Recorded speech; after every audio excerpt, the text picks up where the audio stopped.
સંદેશ ખાલીની gang rape પીડિતા હવે ચૂંટણી લડશે। ભાજપ એફઆઈઆર કરાવનાર આ પીડિતાઓને ચૂંટણી લડાવી રહી છે।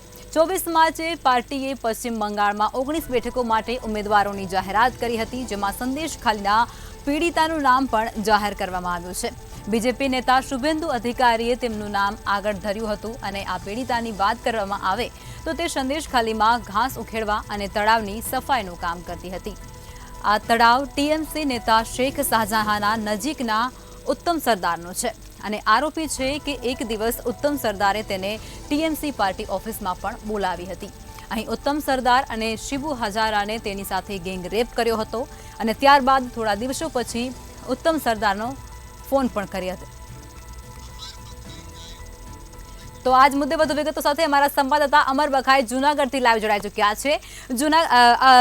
અમારે વિગતો સામે આવી છે કે જે પ્રમાણે ટિકિટોની જાહેરાત કરવામાં આવી છે, ત્રીજી નામોની યાદી ભાજપ દ્વારા જાહેર કરાઈ છે, જેની અંદર સંદેશ ખાલીમાં પીડિતાને હવે ટિકિટ આપવામાં આવી છે। શું કહેશો આ મુદ્દે તમે? લખમાં ચોક્કસથી જે રીતે પશ્ચિમ બંગાળની અંદર જે 19 બેઠકો પર ઉમેદવારોની ભાજપ દ્વારા જે જાહેરાત કરવામાં આવી અને જેમાં કોલકાતા એટલે કે ઉત્તર દિશાનું જે કોલકાતા છે ત્યાં ની એક જે પીડિતા છે, જે સંદેશ ખાલી જે આંદોલન છંછેડાયું હતું ને જેમાં જે પીડિતા છે તેને ટિકિટ છે તે આપવામાં આવી છે તેવું હાલ જાણવા મળી રહ્યું છે। ખાસ કરીને 19 જેટલી બેઠકો પર ઉમેદવારોની જાહેરાત થઈ, જેમાં ઉત્તર કોલકાતામાં તાપસ રોય તો દક્ષિણ કોલકાતામાં દેવશ્રી ચૌધરી અને ટિકિટ છે તે આપવામાં આવી હતી ને જેમાં આ પીડિતાને છે તે ટિકિટ આપવામાં આવી છે। વિગતવાર વાત કરવામાં આવે તો આ જે મહિલાઓ છે તે ત્યાંના જે શેખ શાહજહાં છે તેમના માણસોના જે ભોગ બન્યા હતા। અનેક વાર જે શેખ શાહજહાં છે તેમના દ્વારા છે તે આ લોકો ઉપર ગેંગરેપ કરવામાં આવતો હતો તેમના માણસો દ્વારા, અને જે રીતે આ જે પીડિતા છે તેમના દ્વારા પોલીસ ફરિયાદ કરવામાં આવી હતી। માહિતી એવી પણ મળી રહી છે કે જે શુભેન્દુ અધિકારી છે ભાજપના, જે રીતે ગેંગરેપ પીડિતાનું નામ ભાજપના નેતા શુભેન્દુ અધિકારીએ આપ્યું હતું ને શુભેન્દુ અધિકારી છે તે અનેકવાર આ પીડિતાઓને મળવા પણ જતા હતા।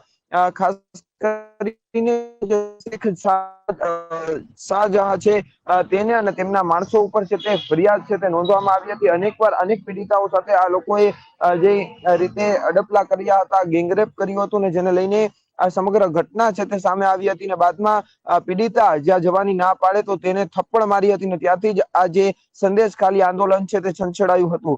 હાલ તો આ જે પીડિતા છે તેમને ભાજપ દ્વારા છે તે ટિકિટ આપવામાં આવી છે અને ટિકિટ આપતા જ હવે જે ચૂંટણી લડશે અને બાદમાં આ જે રીતે આખો માહોલ જે થશે તે ત્યાંનું જે રાજકારણ છે તે જોવા મળશે। જી અમાર તમામ વિગતો આપી તે બદલ આભાર।